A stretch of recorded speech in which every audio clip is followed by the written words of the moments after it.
My husband got his medical license on a Friday. By Sunday, he had handed me a folder of divorce papers and told me he needed space to grow into the person he was becoming. I remember looking at the folder, navy blue. Our initials were monogrammed on the front in gold, a gift from his mother the year we got married. He had used our monogrammed folder to end our marriage. I didn't cry. I don't know why. Maybe I had already used up every tear I had over the previous 9 years. Maybe some part of me had been waiting for this so long that when it finally came, it felt less like a blow and more like a diagnosis. Something you already suspected. Something a doctor finally just puts a name to. I set the folder down on the kitchen counter and asked if he wanted coffee. He blinked at me. "Did you hear what I said?" "I heard you," I said. "Do you want coffee or not?" He didn't stay for coffee. He left 20 minutes later with a duffel bag and a look on his face I had seen before. The one he wore when he was slightly disappointed in me for not reacting the way he expected. I had spent 9 years learning to read that face. I wasn't going to miss it. I need to back up because none of this makes sense without the context. And the context is the kind of thing that, when I say it out loud, makes people ask why I stayed as long as I did. I never have a good answer. I just loved him. That's the whole answer. It's not a satisfying one, but it's the only true one I have. His name is Caleb. We met when he was a second-year pre-med student and I was working as an administrative coordinator at the University Health Center. He was brilliant. Genuinely brilliant and funny in a dry, sideways kind of way that I wasn't used to. Most men I dated were loud about being funny. Caleb was quiet about it. He'd say something in a low voice and then look at you to see if you caught it, and when you did, he'd smile like you'd passed a test. I caught it every time. I think that's what he liked about me at first. We got married when I was 28 and he was 29. He had 2 years of med school left and then residency ahead of him, which meant the financial reality of our marriage was going to fall mostly on me, at least for a while. I understood that. We talked about it clearly, openly, like adults. I said I was in. I meant it. What I did not fully understand, what no one tells you, is how long a while can stretch. I was making $44,000 a year at the health center. Not much, but steady. When Caleb started his residency at a hospital across the city, his stipend was just under $60,000, which sounds decent until you realize the hours meant we needed to move closer to the hospital, which meant higher rent. The apartment we found was $2,100 a month. Not extraordinary for the area, but it meant I was covering most of it with my salary while his stipend went toward his student loans, which I agreed to because the interest was crushing and it made practical sense. I also kept us insured. His residency program's health plan was expensive for dependents, so I stayed on my employer's plan and added him. I paid for our groceries. I paid for his work clothes. And yes, before anyone asks, even residents are expected to dress a certain way for conferences and department events, which meant dress shirts and blazers on top of the scrubs. I paid for those too. I'm not saying this to make myself sound like a martyr. I'm saying it because it matters for what came later. Because later, when things went wrong, he would tell people that I had never supported his dreams. And I need you to understand that is not just unkind. It is a lie so complete it has its own gravity. The first time I felt something shift, we had been married about 4 years. He was in his second year of fellowship, cardiology, and the social world around him had changed. The attendings he was working under were different from the residency crowd. Older, more established, their wives wore things I couldn't afford. They went to restaurants where the menu had no prices. I went to 2 of those dinners and smiled until my face hurt. And afterward, Caleb told me I had seemed a little stiff. I was nervous, I said. You should have mingled more. I had mingled. I had talked to everyone in that room, but I think what he meant was that I hadn't mingled in the right way, the way that reflected well on him, the way that fit the image he was beginning to build. I noticed around that time that he had started using I more than we. Small thing, easy to explain away. But I noticed. I started working a second job that year, weekends at a medical billing company, doing contractor work from home.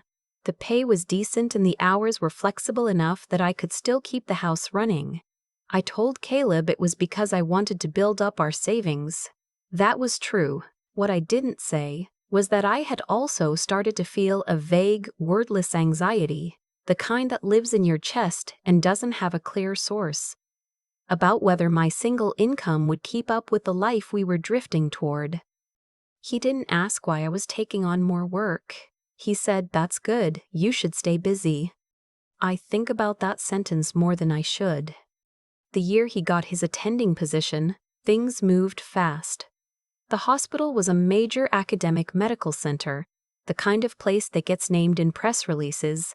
His salary jumped to $240,000. I remember when he told me the number, I burst into tears and he laughed, and for a few weeks, everything felt like payoff. Like we had made it to the other side of something. I quit the second job.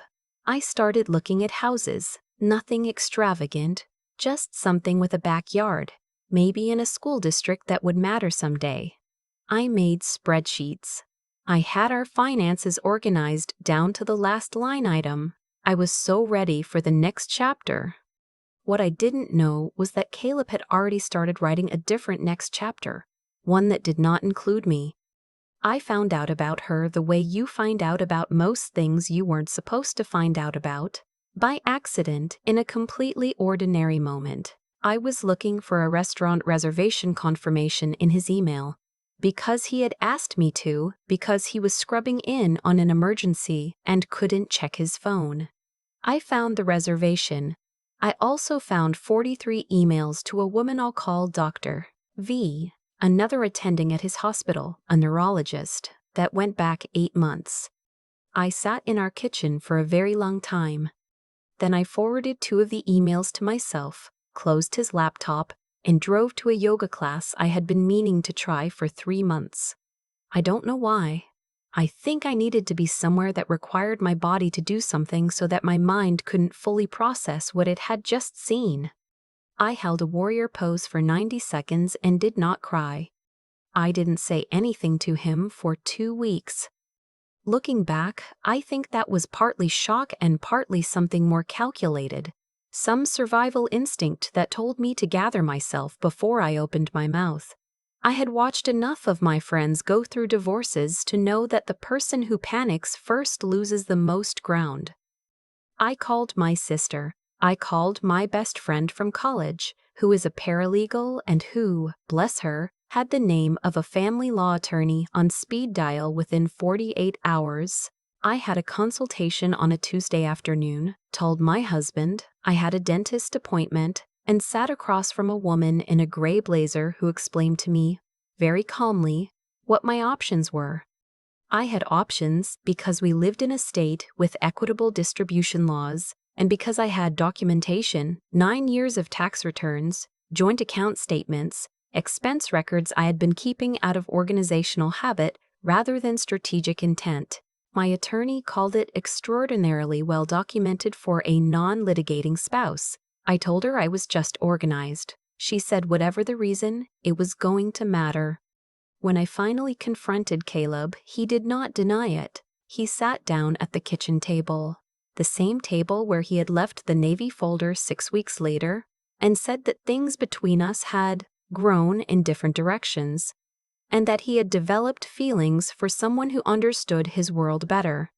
I asked him if he meant financially or emotionally. He looked at the table. I said, I want to be clear about something. I supported this family for 9 years. I gave up the second job, the savings I was building, the years I was not putting toward my own career advancement, so that you could get here. I'm not saying that to guilt you. I'm saying it so that we are both clear about what this conversation actually costs. He said, this doesn't have to be ugly. I said, I agree. And I meant that. I did not want ugly, I wanted fair. The divorce took 11 months. He had a lawyer, a very aggressive one who specialized in high-asset cases and who, I think, was genuinely surprised by how organized and calm I was throughout. My attorney told me later that his side had expected me to fall apart, that they had anticipated leveraging my emotional state.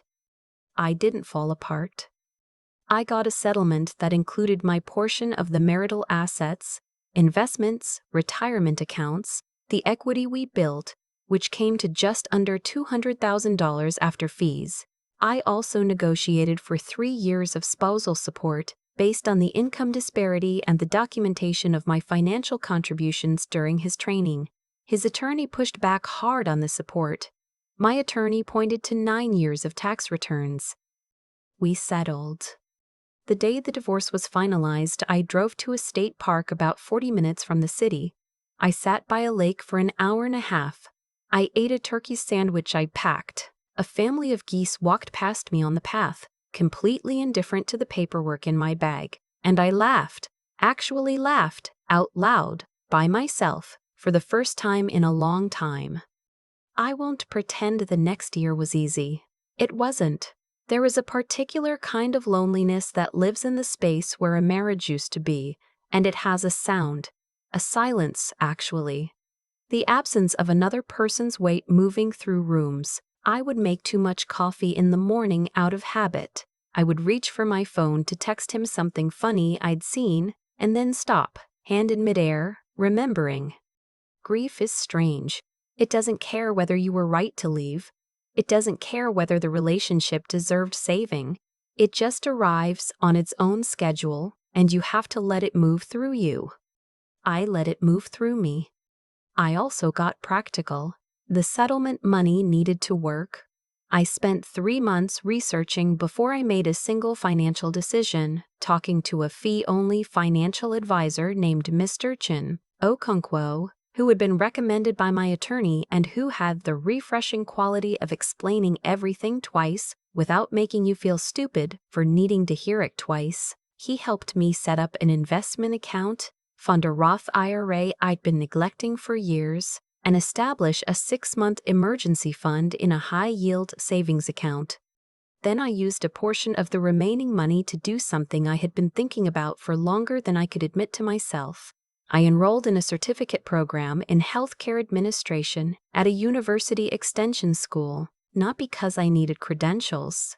I had 9 years of experience, but because I needed a door into a different level of the work I already knew how to do. My name is Petrold. I'm same house in Naperville, Illinois.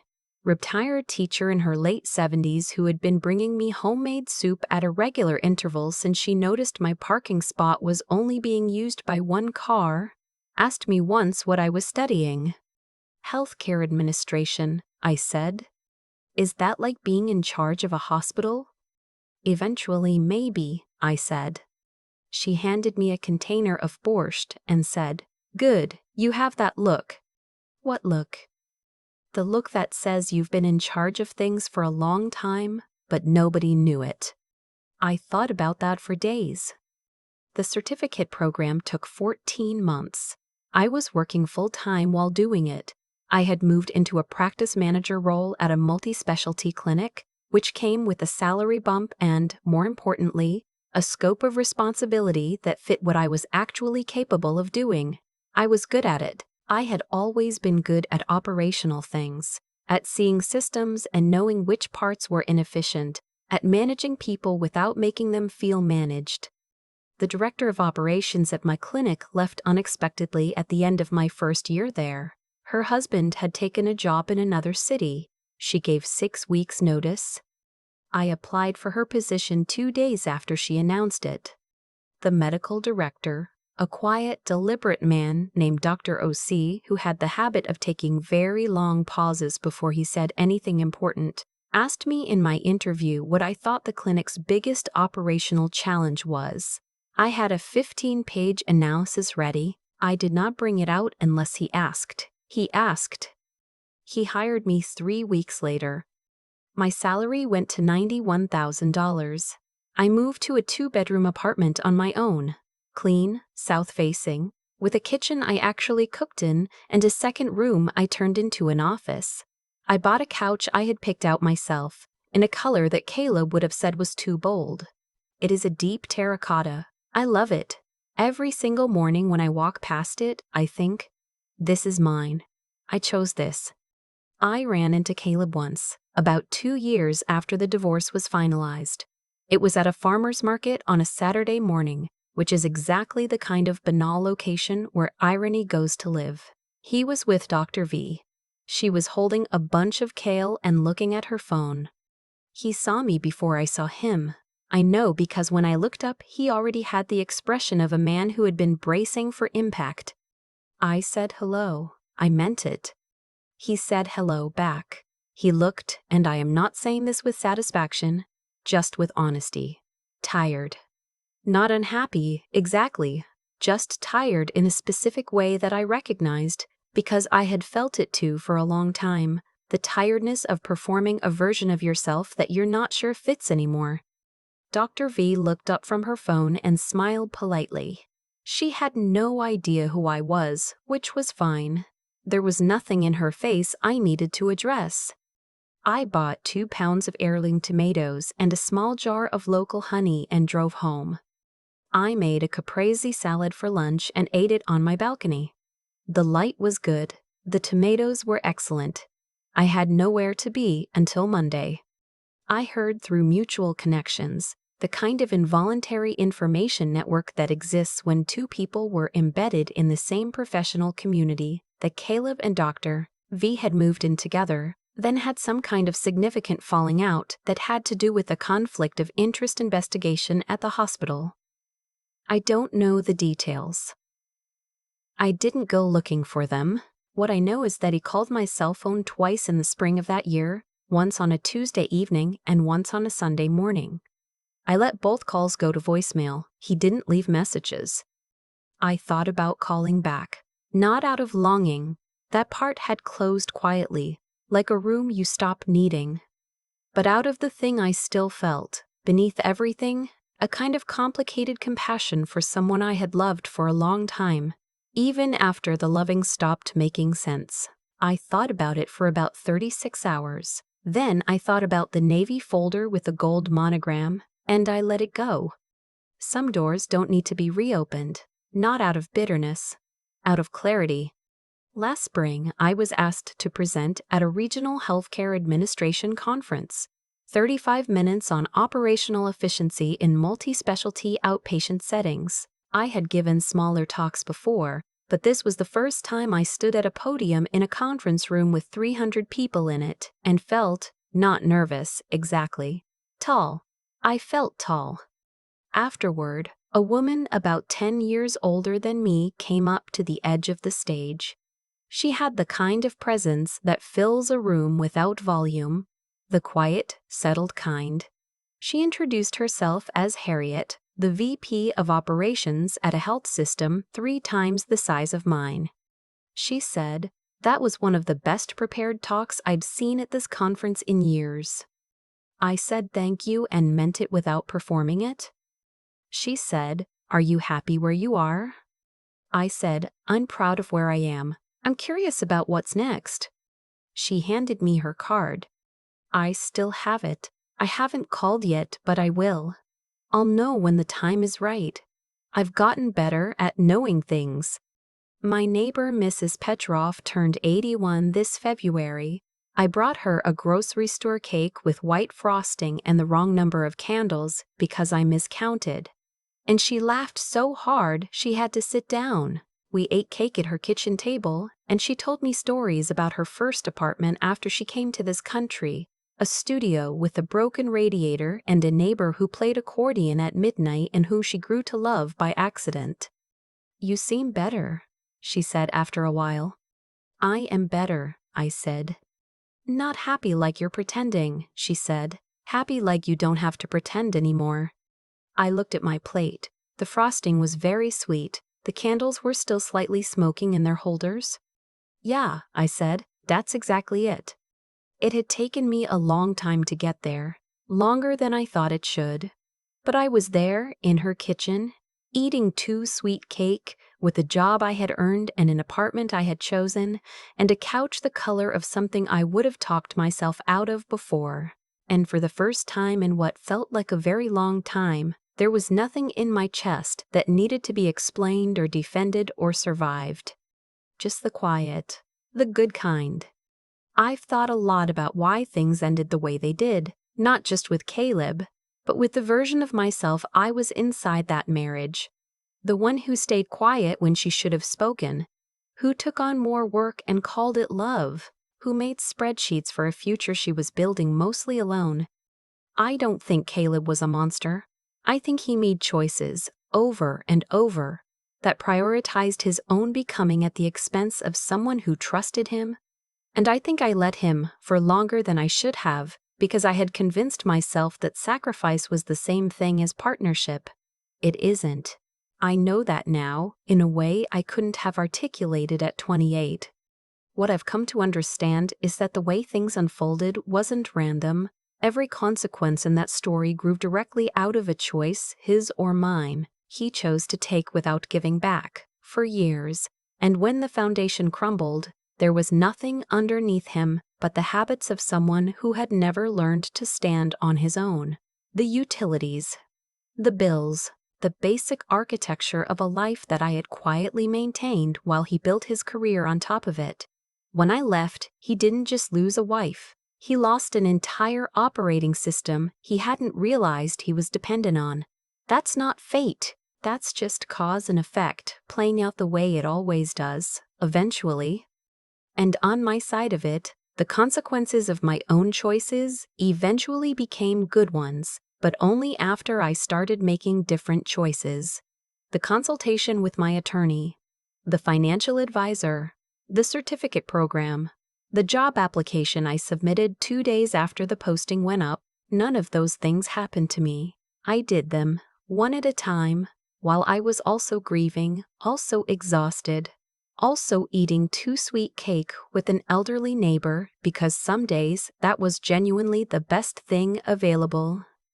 That's what I want to say to anyone who is sitting where I was sitting, in a marriage that has slowly become something you maintain alone, or in the aftermath of one. The doing doesn't require you to be okay first. I was not okay for a long time. I did the things anyway. That's the only version of resilience I actually believe in. Not the kind that looks confident from the outside, but the kind that just keeps moving, even when it doesn't feel like moving matters yet.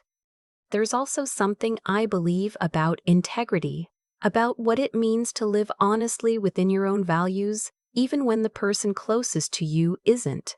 I kept records not because I was planning to leave, but because I was organized.